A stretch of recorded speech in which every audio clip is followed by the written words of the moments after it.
Hello guys, ngayon ay bibigyan ko kayo ng ideya kung gaano kaganda at katibay ang aluminum cabinet.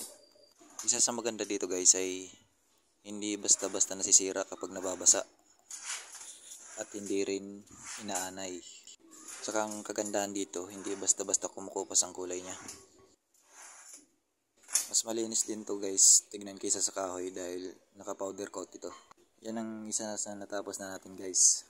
Tignan nyo naman ako, ganda. Ang lambot buksan. Hey, baka ay may yarn. Maganda rin ang kulay nito guys. Black. Simple lang.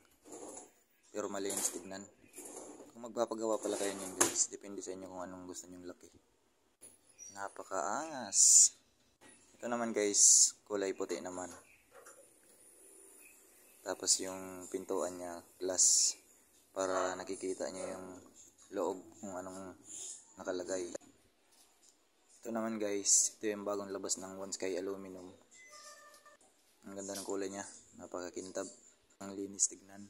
Soft close, door closer na rin yung guys. Kung magpapagawa po kayo, depende na rin sa gusto nyong design.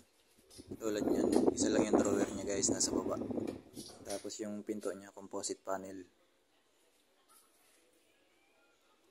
Yan, wala talagang siraan guys. Hindi kayang sirain ng ana yan. Kung gusto niyo magpagawa guys, PM na lang kayo sa akin. At kung gusto niya rin po maghingi ng idea,